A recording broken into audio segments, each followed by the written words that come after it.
There is a shield in God of War Ragnarok that lets you blast enemies off their feet as a counterattack. And that's of course not the only new type of shield you'll come across in your playthrough, so in this video we will go over all the new shields and the returning classic in God of War Ragnarok and let you know how to get them, how to best use them, and way more. Leaving a like would really help us out, subscribe for way more Ragnarok content, and let's go. So you start the game out with your trusty Guardian Shield, and while it gets broken in the intro of the game, the dwarves will eventually repair it and give it back to you after completing the Vanaheim story arc. It has lost some of its moves from 2018, of course mostly because it doesn't have its own skill tree anymore, but one very useful ability it still has is the ability to throw projectiles back at enemies, which only one other shield in the game can do. By parrying a ranged hit and then pressing R1, you will reflect the projectile at your enemies. You can even redirect it to a different target by locking on, and even with Ragnarok's added verticality in combat, you are still able to hit enemies on a higher ledge, although sometimes you can get unlucky and hit the edge instead. Still, you'll mostly be parrying opponents up close, and the Guardian Shield gives you two options here for a counterattack. Press R1 after a parry to follow up with a quick shield bash that also deals some decent stun damage, or press R2 for a ground slam that also knocks an enemy prone. And like we mentioned in some of our previous videos, you can also pair this with the new Sonic status effect to make sure enemies stay prone after you knock them down. And even though some of the new shields have some really cool abilities, I found myself going back to the old classics simply because it is so versatile.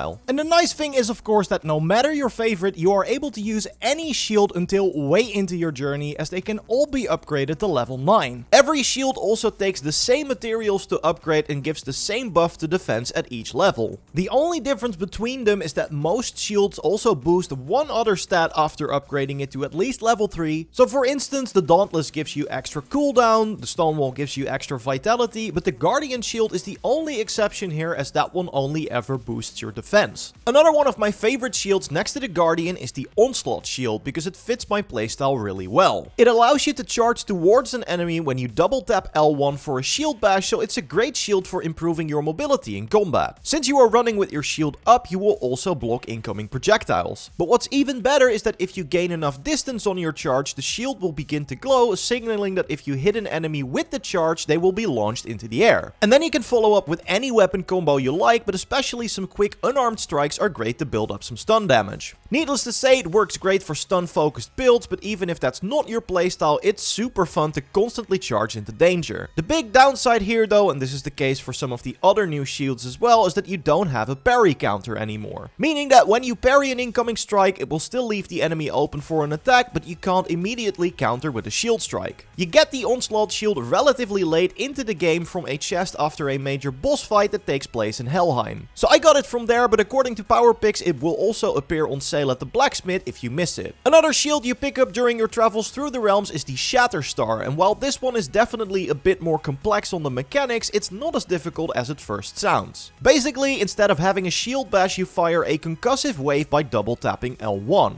The strength of this wave is determined by the level of charge on the shield. There's 3 different levels, with a first level wave pretty much doing the same as a shield bash, which means it's useful for breaking guards, but not much else. The second level will stagger enemies and push them back, so a great tool for countering enemies mid-attack, and then the final level blasts enemies back, also dealing damage and stun damage. And the way you charge up the shield is by simply holding block. Obviously, you start out at charge level 1, and after holding the shield for a bit, it will gain a bright glow, which means you are at charge level 2, and then a darker glow, which signifies charge level 3. So far so good, right? Well, this is where things get interesting, as there is a bit more to this charging mechanic that meets the eye. For starters, if you drop your guard after building up the charges, they will remain on the shield, meaning you can charge up a level 3 blast, then run into combat and immediately knock some enemies off their feet at the start of a fight. You do lose 1 level of charge if you block an attack, so it's better to sidestep or dodge with the shield up, although there is a nice trick you can use to build up your charge level even faster. Because if you perform a shield bash with this shield right before an enemy hits you with an attack, you will immediately gain an extra charge level. Which effectively means that if you counter an attack this way with no charge, it will fire off a level 2 wave. And if you've only charged the shield to level 2, which actually doesn't take that long, you will counter with the very strong level 3 shockwave, blasting enemies back and also dealing damage. I also tried countering this way with a full charge, but that doesn't seem to add anything, but still, this is arguably the most powerful counter attack you can perform. So while it might take some getting used to, don't let the mechanics entirely intimidate you, as the Shatter Star really is an amazing shield. And you find it on the main quest path in Vanaheim after you start encountering these plants that spread a poison mist similar to the Scorn Pulse from the previous game. And then you find one blocking a chest in a side path, so throw your axe at the plant to make the mist disappear and then open the chest. And even though these shields you get later in the game are all awesome, the two shields you get at the beginning are no slouch either. I really fell in love with the Dauntless and pretty much only switched after I got the Guardian shield back, but if you're good at parrying